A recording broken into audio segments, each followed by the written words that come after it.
Good afternoon, everyone. Welcome to today's webinar. This is Cara Dina Sale. I am from the Community Technical Assistance Center and Managed Care Technical Assistance Center of New York State. This is our last webinar in our Shattering Walls series, Sexual Abuse, Violence, and Agency. All of our other webinars in this series can be viewed at ctechny.org/shattering-walls. There you will find all of our webinars in this series as well as some resources. This series was created by our clinical team here at CTAC as we began to identify areas that we wanted to bring more awareness to. The area of sexual violence, abuse, and agency are very important topics for us to continue to explore and discuss and respond to. We know many of you encounter survivors of sexual abuse and violence, or unfortunately both. This series aims to build more awareness around sexual abuse and violence and provide perspective and information about resources and best practices for providers who work with clients who may have experienced or are experiencing sexual abuse, violence, or assault. In this series, we have focused on general awareness and an overview of the topic, a survivor's experience, the male perspective, community-based interventions, and today we are going to conclude our series with a focus on best practices when working with those who have experienced sexual abuse and or violence. Before we get started, I just wanted to take a moment to orient everyone to the WebEx system so you know how to participate in today's event. Please note that you're all placed on mute to avoid any background noises that may distract others from listening to the presentation today. If you come across any technical issues during today's event, please chat to the host, Brianna, who will be able to assist you.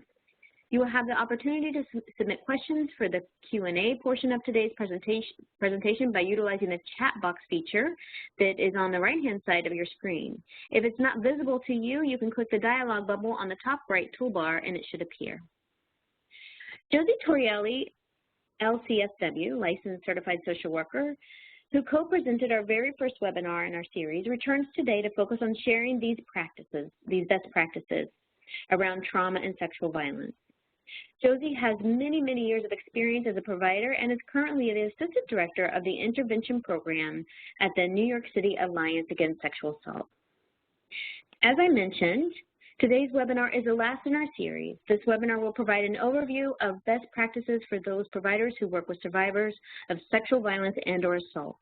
There will be an overview of trauma and exercises to assist providers with some of the best practices to help and support clients who have survived these experiences. Once again, thank you for joining us, to Josie and to all of you.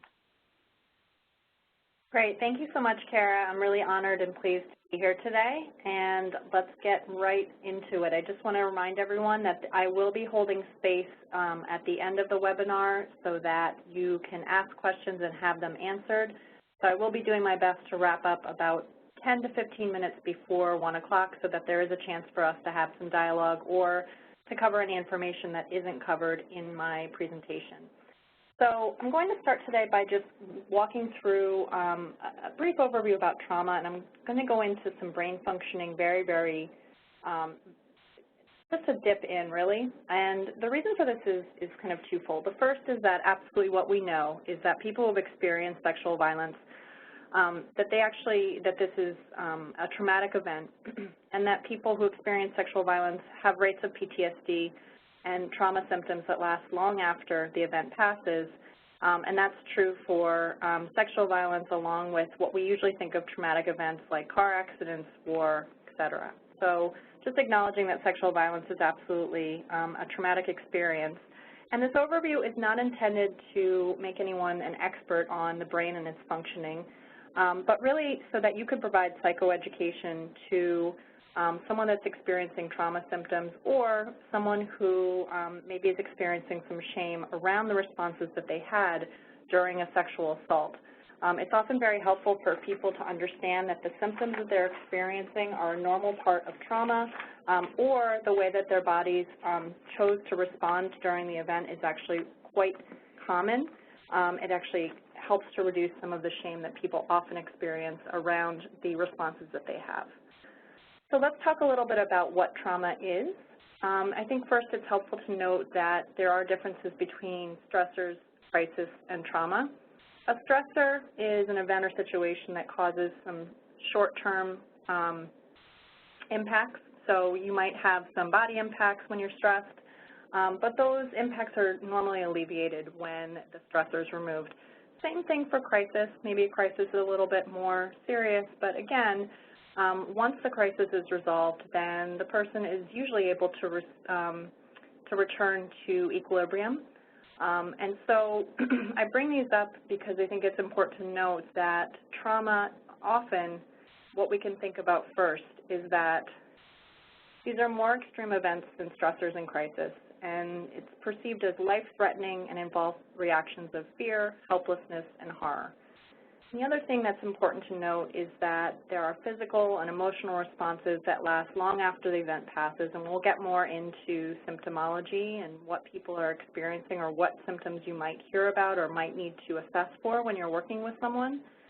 And then the third thing that's important to remember is that trauma involves an automatic body response that's geared towards survival. So we'll talk a little bit more about that. Perhaps some of you already have heard of trauma responses of the fight, flight, and fear response, and we'll talk a little bit more about that. I think it's also helpful to remember that trauma causes errors in time, safety, and meaning. And if you can remember those three things, it's often very helpful when you're working with clients. Time, meaning that the event can feel like it's still happening for people, so they can very easily be taken out of the present moment and kind of whisked back to the time and place when the event's happening. Safety, meaning no part of the world feels safe, and what we're talking about is not necessarily environmental, but an internalized feeling of safety. And then meaning, which is the process that all human beings go through, wherein when something traumatic happens, we find a way to blame ourselves for that happening. And then very often the things that we're working on, which at least long-term with people, are the meaning-making that results on that event. So what that might look like and what you've probably seen examples of is I was assaulted and it was my fault because I took a different route home and I shouldn't have, and therefore that means that I'm stupid. And so the longer-term work is what we're doing is that kind of core belief on what that meaning-making has resulted in. So one of those responses is about action, about, taking a different route home perhaps. And then the long-term belief is the belief about self, and that's often the hardest thing to work with, and the thing that we're focusing on and working with people is how those two things became linked up. So examining that belief around, therefore it means that I am, and you can insert anything in there that that you've heard from your clients. So I would encourage you, if you haven't already kind of looked at Bessel van der Kolk's work, he is kind of one of the most prolific people who talks about trauma and talks about the need for treatment of trauma, not only through cognitive means and through talk therapy, but also through working with and paying attention to the impacts on the body. And what he says is that the critical difference is that control element. So if people can imagine that they have some control over what's happening to them, then they can usually keep their wits about them. So with that loss of control comes that kind of loss of wits, and we'll go more into that. So if we're looking at the parts of the brain impacted by trauma, if you can imagine, if you can see by the diagram, we're going to really be talking about those colored parts of the brain. And what you might notice is that those parts of the brain are closest to the limbic system. They are closest to the spinal cord and are therefore regulating the survival of the human being. So those are the parts of the brain that are connected with basic functions like breathing, heart rate, etc. The thinking part of the brain is actually not as involved with trauma processes, so the cortex and the things that navigate our executive functioning are actually secondary when someone's experiencing an event where they have fear, helplessness, or horror.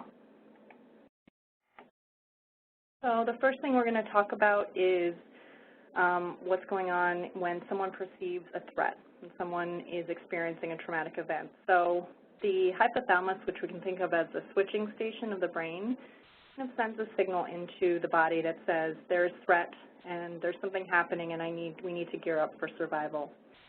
Hypothalamus then communicates with the pituitary gland, which in this case is kind of the master gland of the body, and it's communicating with other glands, and it's sending a message to the adrenals, which are located just above the kidneys. So the signal here is there's something that's happening, and that information could be coming in through sight, through sound, through touch, through smell, all of the senses activated.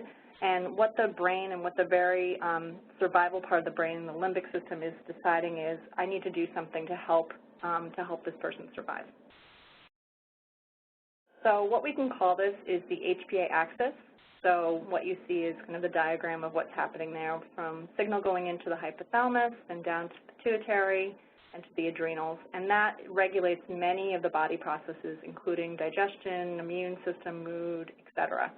And I note this because you'll often talk with people about the responses that they had either during a traumatic event or during an assault or afterwards. And sometimes they'll be quite confused, and you might be as well, about the parts of the body that are impacted by trauma.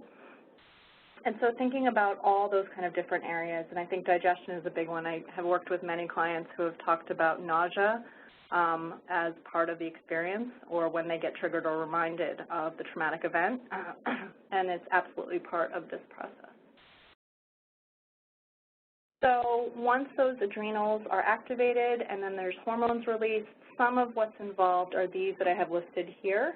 This is by no means a comprehensive list, but the ones that are important, at least for this discussion. So we have the catecholamines, which we can think of as including adrenaline, which mediates the fight or flight response, or at least prepares the body for that kind of response. Cortisol, which we know is a stress hormone, so it impacts the energy reserves to be able to respond. Opioids, which are natural morphine, which can help the body avoid pain. If you've ever seen in perhaps a movie or in a television show someone who experiences a very traumatic event to the body, like a car accident or a burn, they often will not register or feel that pain until the event is over, and then they actually have time to respond, and that's part of that is the opioids.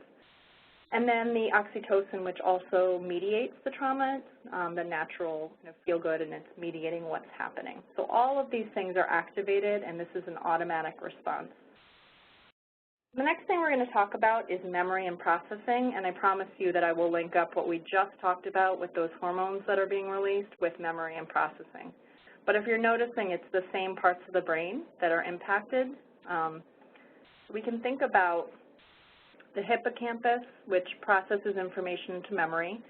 So your normal process with using your hippocampus is that you'll take in information, for example, the lecture that I'm giving you. You will take that information in. Your brain will find a way to encode that and consolidate it and store that somewhere and organize it so that at a later point in time you can pull out what's useful and you can apply that to your work. That's the normal process of memory. And of course, I've simplified it a bit, but that's kind of what's happening on our day-to-day lives. We're taking in information, we're figuring out, or our brain's figuring out what's important, what's not. It's getting sorted out, and then there's recall later for the things that are important. So then what we also have is the amygdala, which is the fear center of the brain. And if we go back to the brain diagram, that's that blue almond-shaped part of the brain. You'll hear a lot about that when we think about trauma. Some neurobiologists will tell you that the amygdala is the fear center of the brain and it's the only part that matters, and it's a part of the system for sure. But in this context, what we're talking about is that both the hippocampus and the amygdala are sensitive to hormonal variations. So the same responses that mediate trauma will also impair that memory, consolidation, storage, retrieval process that we talked about. So once we can think about that, what we can think about is that when there's a traumatic event that's happening, the body is taking in the information, sending out the signals to help cope with that event that's happening, and those hormones are going through the body. Now, what's also happening is that those catecholamines, the opioids, the cortisol, and the oxytocin, they also have an impact on the body's energy reserves. So if you've ever seen someone that's actually on morphine, and we think about that opioids are the body's natural morphine, they kind of seem spacey and out of it, right? So if you're seeing someone that's just past an acute trauma and they're kind of out of it, that might be the reason why. Catecholamines directly impact the hippocampus's ability to process and store memory in its normal way. So the other thing that we're going to be talking about more in depth later is that trauma memories are often going to be scattered. So there's not going to be that normal process of the information gets taken in and then a coherent linear narrative is what results from that. The other part to take in and realize is important is that when the body is gearing up for survival and when there's trauma and the body is responding, it's not a choice that the person's making. As I mentioned at the outset, the trauma processes that happen are at that very core base of the brain, and there's not that cortex that's making if-then decisions. And so we can think about the fact that automatic responses are just that. They are automatic. It's not something that someone plans out, and this is often very helpful information to give to your clients. So if they're talking about the response that they had once they realized that there was an assault happening, it's often helpful to talk a little bit about trauma responses and to talk about survival, and to note that this is not a choice someone's making and that there's no right or wrong way to survive trauma, that in fact the important part is that someone did survive. So there's a nice quote here by Stephen Porges, who's also done a lot of trauma work, and talking about that once the nervous system, which is that limbic part of the colored part of the brain diagram, is making decisions, we also realize that it's not allowing us, that is the cortex or the thinking part at the table, to argue our point. So very important to keep in mind that it's not a choice. And if you can think about if you've ever reached out and touched a pot that had been left or a kettle that had been left on the stove and you didn't know that that had been on and it's warm or it's hot, your body is just going to make the decision for you to jerk your hand back, right? That reflexive action. You're not going to sit there and kind of debate the points of, well, how hot is it and how bad of a burn would it be and does this feel bad enough, right? Your body's just going to make that decision to remove your hand from that burning kettle. Okay. So next I want to talk a little bit about trauma responses and the things that we might see on the acute side. So if you're seeing someone that has just experienced sexual assault or sexual violence, and then some of the longer-term impacts as well. So in the moment, and these are the kind of familiar trauma responses that I was thinking about before, we're probably familiar at some level with the fight, flight, and freeze. And these are things that we hear about. So one thing to note here is that I will say that when we're working with sexual violence in particular, and certainly most of the people that I've worked with, the response is generally freeze. And that is, what we're wired to do. So human beings are wired to freeze first as a response, which also can provide maybe some time for the body to assess if the other two, flight or fight, are possible, right? So freezing first and assessing, is it possible, am I able to fight? Am I able to actually defeat the person that's imposing this on me? Or am I actually able to escape? And often the decision that the body makes is, no, these things aren't possible, and so freeze is going to be a state that someone remains in. The other thing that I wanted to point out here is that often within the freeze state, we often hear about, and if you've attended a lecture on neurobiology, you've probably heard about kind of two possibilities within freeze that sometimes happen, one called tonic immobility and one called collapsed immobility. Tonic immobility could be best described as a state where someone is kind of frozen. Clients will actually describe that as knowing what's going on, taking in some of what's going on, but not able to move or respond. So really a frozen state. Whereas collapsed immobility would be somewhat looser, still not really able to respond, but able to be moved around and kind of manipulated. And what that sounds like most commonly is, you know, I wasn't able to do anything. The person was just moving me around like I was a rag doll, I think is how it's been best described. So if you're hearing about that kind of frozen, not able to respond, or frozen, feeling limp, doing some thinking about, you know, did that person go into a state of tonic immobility or collapsed immobility? And again, those are trauma responses that are expected to aid in the survival of the organism. And certainly we see this play out in the animal kingdom when we see animals that are quote-unquote playing dead. The other trauma response that we typically hear about is, that is a newer response, is a tend or befriend, which is kind of taking care of the person who is assaulting as a means of then escaping or leaving the dangerous situation. So the way that I can best think about this is an example of a client who agreed to leave a bar with someone, was taken out of a back entrance, realized that it was an alleyway, which there was not escape. The person that this person was with was quite a bit bigger, and very quickly realized that it was a dangerous situation, not just for sexual assault, but for physical assault. The person became violent quite quickly.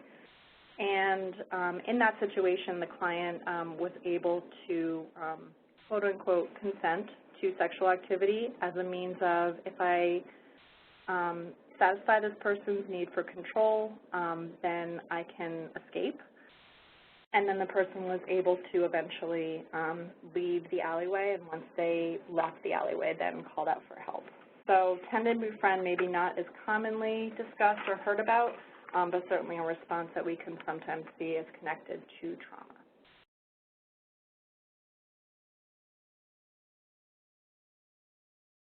So then the next thing to talk about is then the longer-term trauma symptoms. And so if you'll remember at the beginning of the webinar, I mentioned that one of the distinctions or hallmarks of trauma is that it has impacts that last long after the event has passed. And so when I talk about long-term trauma responses, this is what I'm referring to.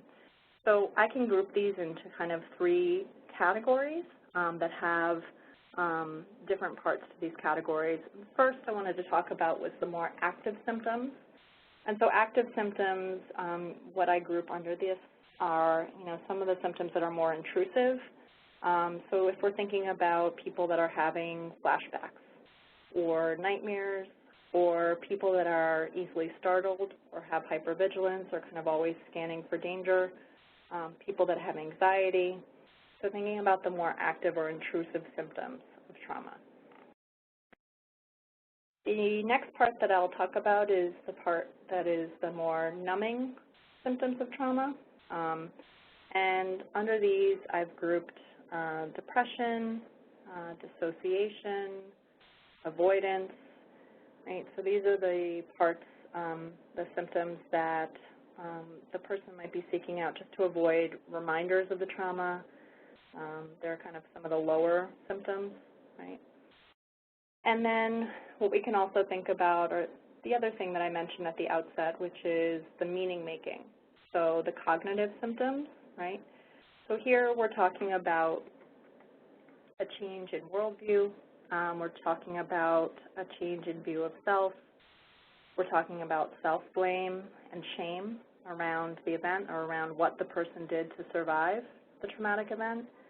And what we're also talking about here are the impacts of just not being able to enjoy the same activities that the person enjoyed before the experience, the isolation that tends to come with trauma, so some of the cognitive or thinking parts of trauma response. It's often very helpful if you can name what these symptoms or name that these symptoms are typical for trauma response, because often if you can imagine that people would have a mix of the three of these, it's often very disruptive and confusing for people to have both the active and the numbing symptoms, right? So to experience both intrusion and hypervigilance, but then also dissociation and numbing. And so just to name that and normalize it can really be helpful. And if you can talk about how that's a normal response to trauma, that can be a really helpful thing. So thinking about that disruption in memory, you can think about that someone who comes to you with trauma history or with something that happened, you can think about that their memory might not be complete. And there are several good reasons for that, but that certainly doesn't mean that it wasn't impactful or wasn't traumatic, and it also doesn't mean that they're not telling the truth. And so as you're working with someone, often the work of good trauma therapy is to help someone put together that narrative, put together kind of a consistent linear narrative. And part of that certainly is addressing the parts that should not be linked together, like those messages of self-blame or responsibility for what happened, but also just helping people recall certain parts of the experience in a way that's safe and in a way that symptoms can be addressed while that's happening. I will say that often gaps in memory are filled by a narrative that includes self-blame, and I will also say that the memories that people have are accurate, but people just might need help with the retrieval and the organizing of those memories. So we've spent some time on trauma symptoms and the impacts on the body. I want to spend the rest of our time talking about what we actually do or what we can do. Just a note, and I believe this was covered in the first part of the series that Jamal and I did back, it seems like a long time ago, but just thinking about if someone is telling you about an experience that they've had, just realizing that disclosure is something that a trauma survivor and a sexual violence survivor will most likely be navigating for the rest of their life, about who they tell, how they tell them, how much they tell, when to tell, and then also trying to anticipate the responses that they might receive. And very often people who reach you will have had a less than optimal response from disclosing to the people in their lives, maybe even previous clinicians or social service providers, certainly the other systems. So just thinking about the barriers and the kind of difficulties with disclosure. And then also the barriers to seeking help, right? So those narratives of self-blame and responsibility for the event will often take the place of, and kind of be concretized into thinking about these barriers, right? So self-blame, I should have known better, or being ostracized or fear of rejection.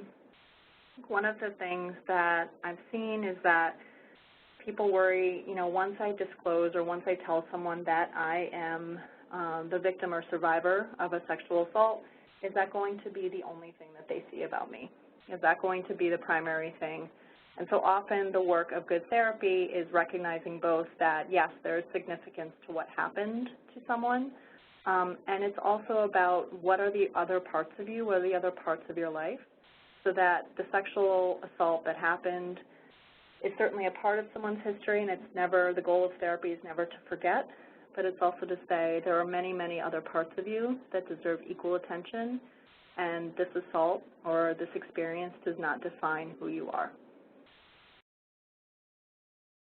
Just some communication and best practice is just thinking about assumptions or judgments, and don't minimize what's happening with people.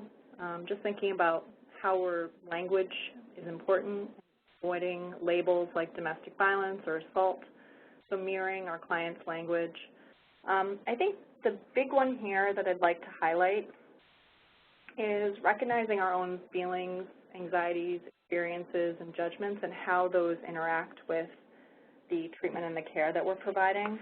I've been working with interpersonal violence for 12 years, so in some ways I feel like I've been at this for a long time, and in other ways it still feels new to me because this part of my job is what I'm always working on. And so what we know is that working with trauma, certainly we can have similar experiences to our clients where we're feeling lost, we're feeling confused, we're feeling overwhelmed, we're feeling hopeless, we're feeling helpless.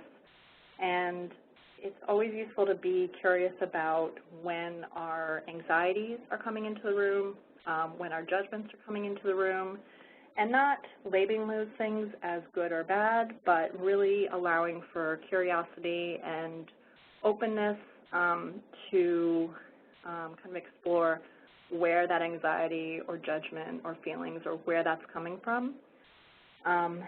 So I would just encourage you, if you are doing this work, to be taking care of that part of you that is a trauma therapist, and also to be seeking support of colleagues and other people around you that can understand the impacts of working with trauma and who can provide support.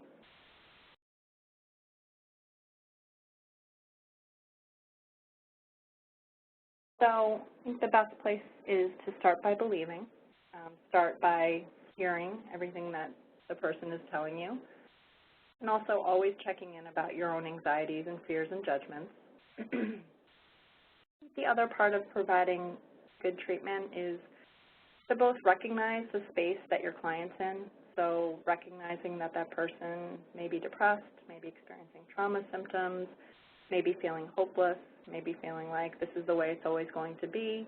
And so recognizing and not trying to fix or solve for that, but also, you know, there is a part of us and a part of our role that needs to hold on to hope and needs to say, I fully recognize the space that you're in right now, and I also believe that healing and recovery are possible. And I can hold hope that things might not always feel the same. And I know that on some days, that hopefulness and that belief that healing is possible is especially hard to hold on to and to access in ourselves. And that's where kind of checking in about how we're feeling and also having the support of colleagues and people who understand the work around you can be very, very helpful. The other part is, I think, to recognize what your role is. I've often heard therapy referred to as the therapist's job as being a marathon coach. So your client is the person that has to, quote unquote, run the race, and we are there to guide and support that person. We can't run the race for them. I think the other part that's important is to recognize that we might have a part of us that comes up that wants to fix the client or also wants to investigate and figure out what's true, what's not, what actually happened. And I can tell you that I can be a very effective trauma therapist without knowing the full details of someone's story, without knowing the full details of what happened, and just by believing what they're telling me and also paying attention to the impacts that they're telling me about and then working with them to help support interventions that will help to address the impacts.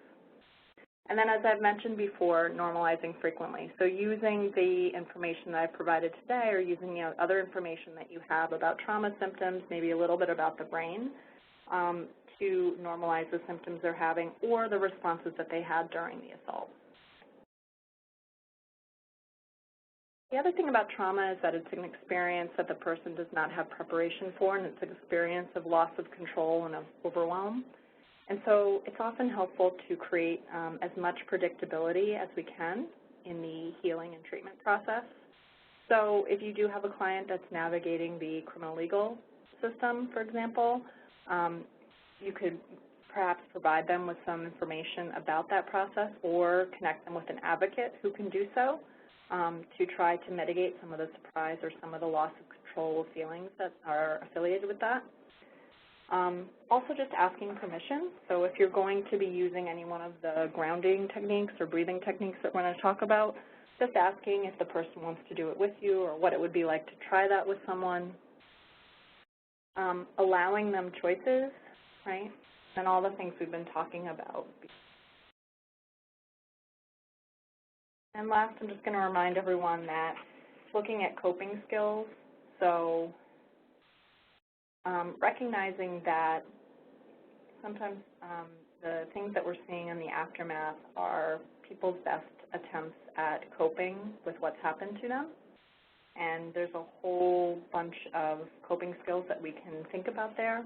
And so sometimes choices that we think might not be serving that person well, we can hold that and we can kind of look at that with that person when they're ready to think about it. But we can also say, you know, this is this person's best attempt at mediating some of the impacts of what's happened to them. So if you can think about coping skills that maybe you're seeing most often, you can chat that into the to the moderators, and we could address that at the tail end. Right? So just some general support statements, right? So thinking about, you know, it's important that you're telling me these things. Sorry that this happened. Thinking about people's comfort or thinking about the space in which you're providing treatment is important. Normalizing, and then also just allowing for breaks or pauses in the treatment. So also being aware of if you're giving reassurances about, you know, everything's going to be okay, or at least you survived, or I know how you feel, and realizing that that's usually more about the provider than it is about the client. So just thinking about those responses and thinking about it's more likely a subset of our anxiety rather than something that, that might be helpful to the people that we're working with.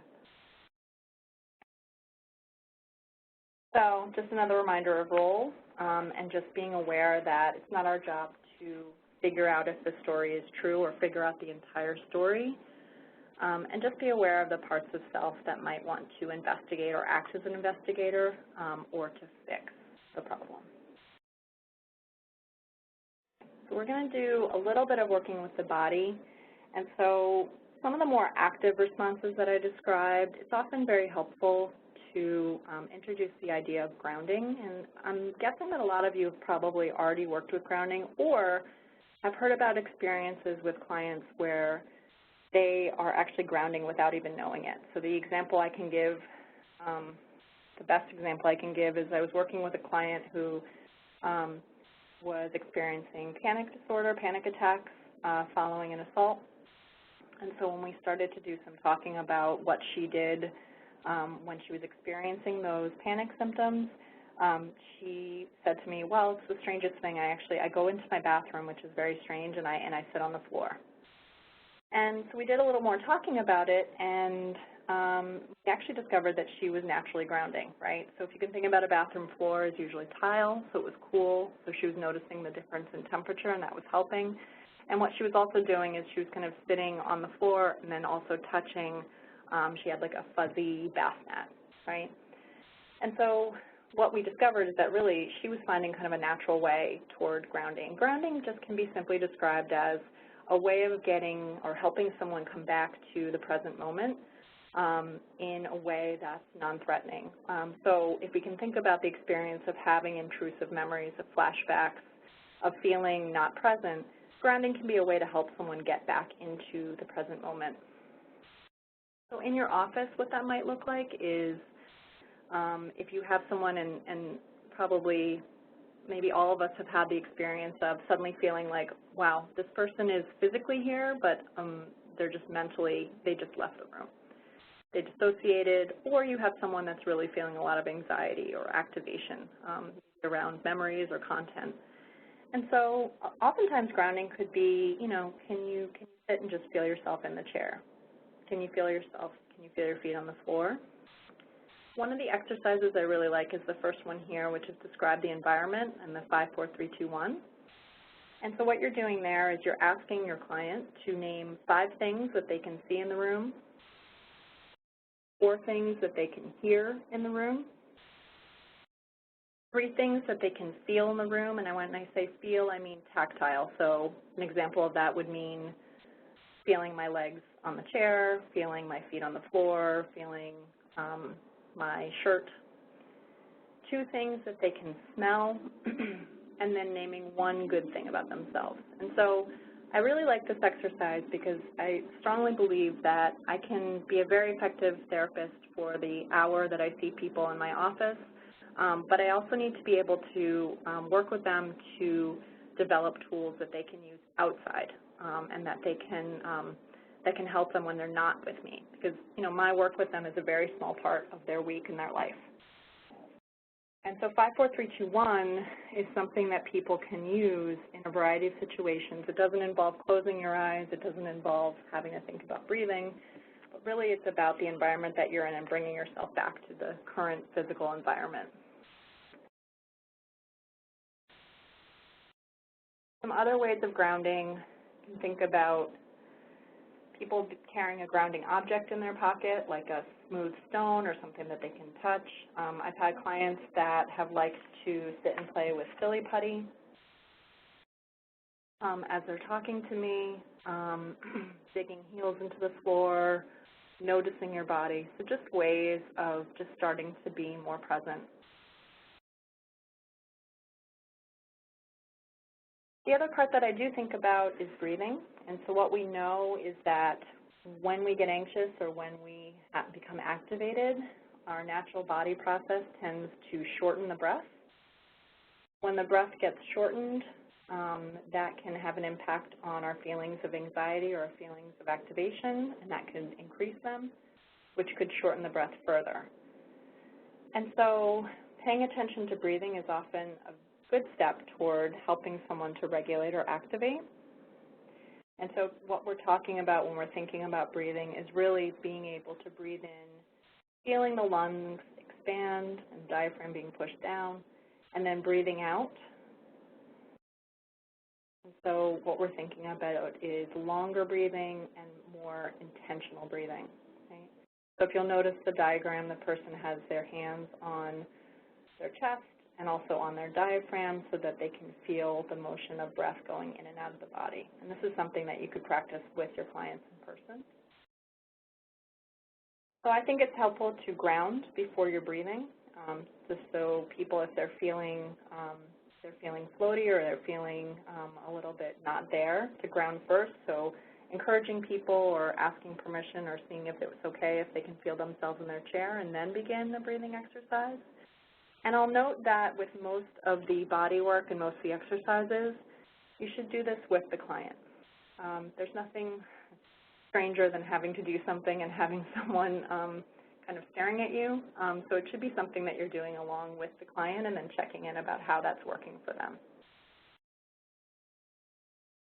And then the last part about working with the body that I wanted to cover was a peaceful place, right? And so this can be often very helpful for if someone's experiencing activation, they can think about a place where they feel peaceful.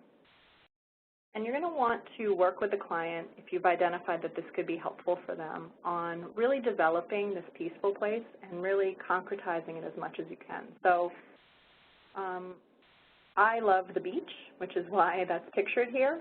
And so I'll use that as my example, but please be aware that this can be really individual for people. And I don't know who these people are, but there's people that really don't like going to the beach, or that could be a triggering place. So just keeping it individual. But if you were, for example, to be developing peaceful place on the beach, you would want to talk with people not just about what they're seeing, but you'd want to talk to them about, okay, can you visualize hearing the sound of the waves, or feeling the sun on your face, or the sand between your toes. You want to really try to bring in as much body sensation as possible, not just sight. Can you smell the salt air? And then one part of this that's often helpful is that you could create a physical reminder of the place. So if you have a client that's artistically inclined, you could create maybe a picture, or you could have them create some artwork that reminded them of this peaceful place. Or if they have a postcard of this favorite place. Because, again, it's helpful if someone can bring something that they're working on in treatment into the outside world and be reminded of that, even if they're not with the therapist. And then, okay, the last thing before we get to our Q&A is just thinking about container. So often, as we know, if we're working with a survivor, there's a lot of content that come up, and we can quickly realize that we're reaching the end of session, and we need a place to put things. One of the things that you can do is you can ask the people that you're working with to visualize a container. And you can do some work with them about what the container looks like, how big it is, and you can use that as a place to store the content. so that it can be retrieved. And really what we're talking about here is we're not talking about creating a container and then burying that content forever. That's very often the experience that people have had before they reach you, and we don't want to duplicate that. But really what we want to do is create a place to store content and material, and then the survivor and the clinician have the power and the control to take those things out and to examine them in a way that doesn't cause overwhelm or is not too much. So for example, I had a client that we worked hard on a container, and her container was if you've ever been to the Container Store, you can see that they have those magazine holders that have space for maybe like 5 or 6 magazines. And so she had a whole shelf of magazine holders, and the kind of episodes of her life were contained in there as maybe a year or a month. And so sometimes we would start a session and she would say, okay, I'm ready to take, you know, July 1997 down from the container. And we would work on that and then put it back. And those magazines and that content stayed with me. And she would remind herself of that imagery if she felt things coming up during when she wasn't in session or wasn't with me. So that is the end of my content, and I wanted to leave room for questions. So I know that the moderators have been kind of taking in those questions and keeping track of them, so I'm going to turn it over to them. Thank you so much, Josie. What an amazing presentation you've given around trauma and experiences that people have had in regards to sexual violence and abuse, and how the body reacts, how the brain reacts, and some best practices. We did get a few questions that came in, and one is, when you talk about tend or befriend, is this similar to Stockholm Syndrome? Yes, although tend and befriend, generally I think of that something that's happening during the traumatic event, whereas Stockholm Syndrome, if I'm thinking about it correctly or understanding it correctly, is kind of afterwards when someone is maybe safe and then they're recalling fond memories of their captor or you know. So I think of tend and befriend as something that's being employed while the person's under threat rather than afterwards. Great. Thank you. Thank you. That makes a lot of sense. Another question, we have a few that have come in. Do you think that when survivors are tending and befriending, do you think that the person may feel like they put themselves in that situation? So if they're employing tend and befriend? Yeah, so I guess it seems to me that the question is around those cognitions, and does it help support the cognitions around putting themselves in that situation? Yeah, I think survivors are going to find a way to blame themselves for putting themselves in a position to be assaulted, no matter what strategy's been employed. So I think that the thing that's unique about human beings is that if you've ever, you know, driven down a road and there's been like an animal that runs in front of the car, the animal will stop and freeze, and you might slam on the brakes, and then the animal kind of shakes it off and runs back into the woods. And that animal doesn't say, you know, oh my gosh, why was I in the middle of the road? I can't believe I did that. Maybe my fur's too bright. It's totally my fault that that car almost hit me. The animal gets over it, but human beings find a way to make it about them. So I don't think it's any higher, dependent upon the survival strategy that their body chooses. I think people find a way to blame no matter what. Right. Yeah, even if they were going to use a fight or flight or freeze. Correct. Right, because I've very often heard, you know, why did I freeze? I should have fought back. I can't believe I didn't call out. I can't believe I didn't leave earlier. I can't believe I didn't realize that there was danger beforehand, those kinds of things. Yeah, makes a lot of sense. Thank you. We do have a question here in regards to memory. And someone says, so I know that some of the memories will not be recovered. What do you suggest in terms of the work with the survivor? Well, I think it's acknowledging at the outset that there might be memories that just don't come back, and being able to talk about that in terms of, you know, not by any fault or not meaning that that part isn't important, but just by, you know, kind of briefly going into that process of memory consolidation and storage and thinking about the impacts of it. Just by saying, your body was focused on surviving, not necessarily on taking in all the parts of what happened. I think another thing to remind people is that often, situations that involve fear, helplessness, and horror, there's often a good reason why our body is and our minds are blocking some of that out for us, right? Giving what can be handled, and so often there's a reason why certain parts of experience are left out of memory. Sometimes easier not to know.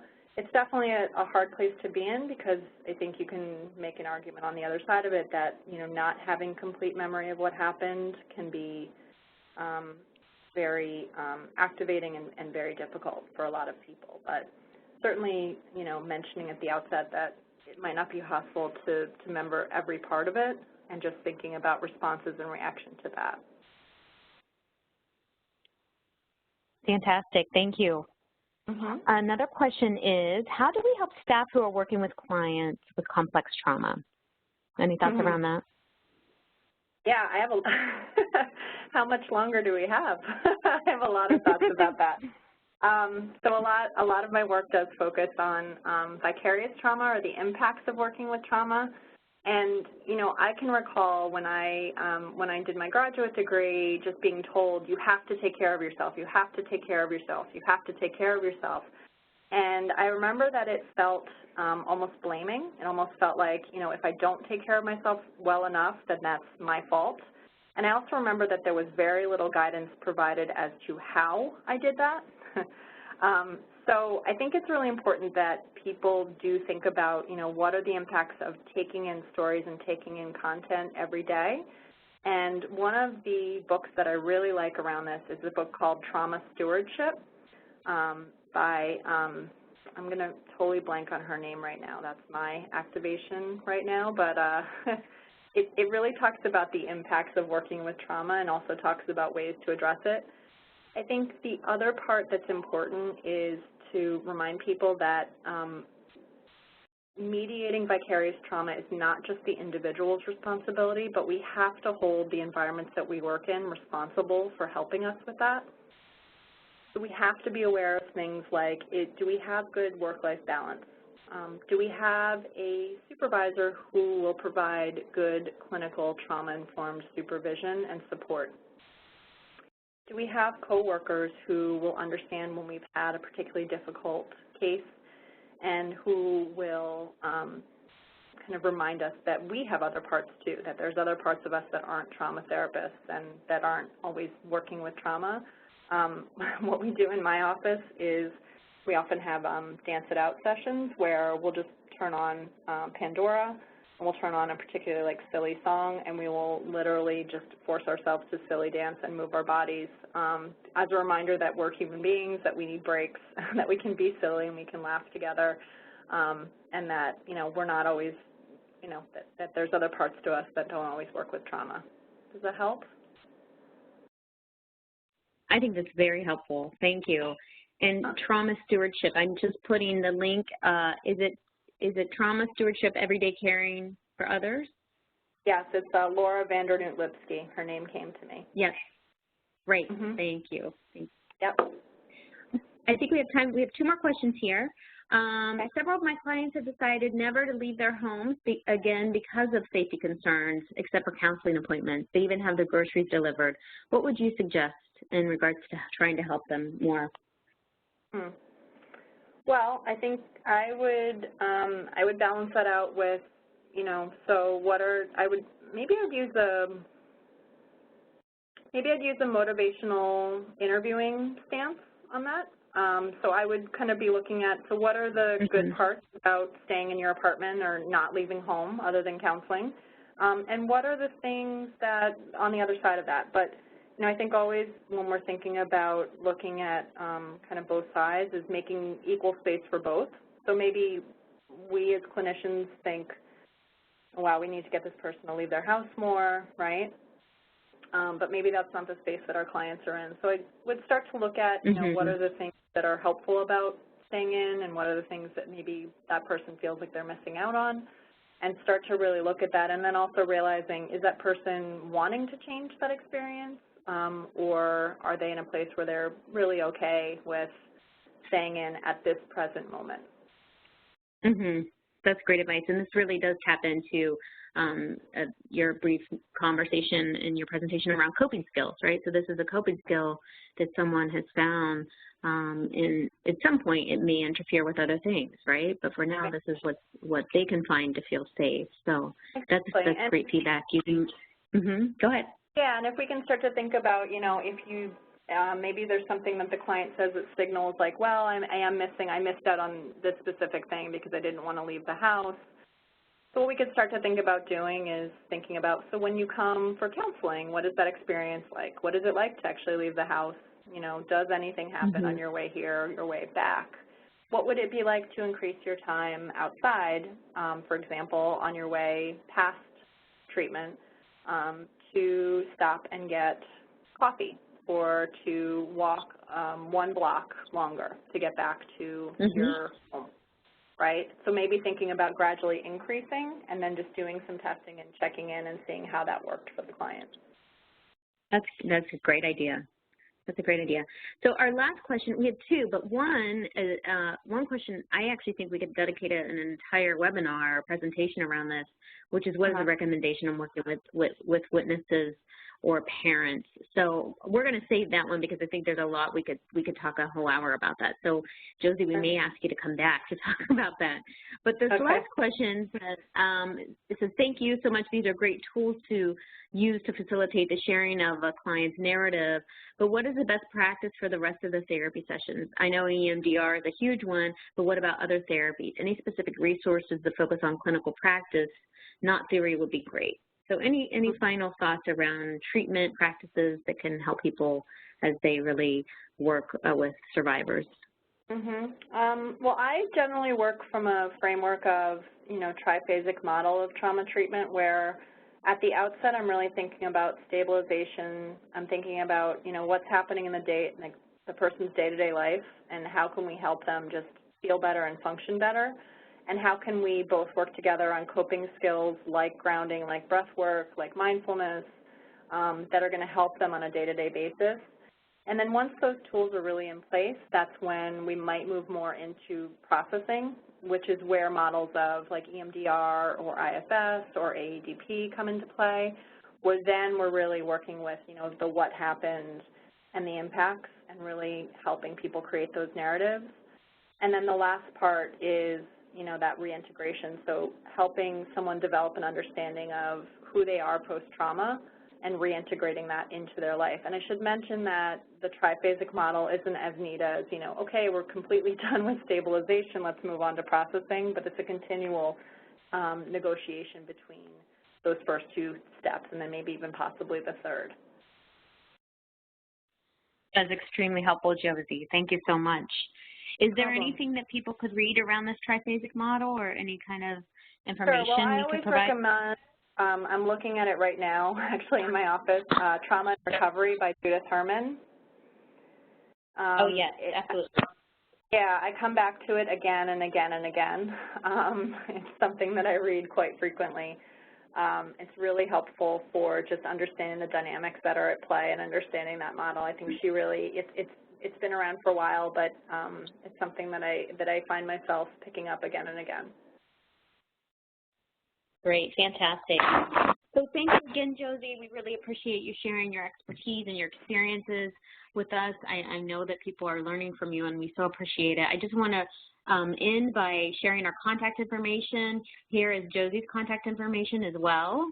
And then just to briefly share with you our upcoming events. Well, here are some resources that Josie shared. And then here are our upcoming events. These slides and this presentation will be available within the next few days on our CTAC website. We do have an upcoming event around complex trauma. So somebody did ask about complex trauma, and it's through the Looking Glass, applying a complex trauma lens when working with children and adolescents. Mandy Habib will be facilitating that, and there is a CE available for that webinar. We will also continue our group series with the webinar on facilitation utilizing ropes by Dr. Anthony Salerno. We'll then have a webinar on immigration and trauma before, during, and after, and in both English and Spanish. So please join us if you can, and thanks again to Josie and to everyone that joined us today. We hope you have a wonderful rest of your day. Take care, everyone. Bye-bye.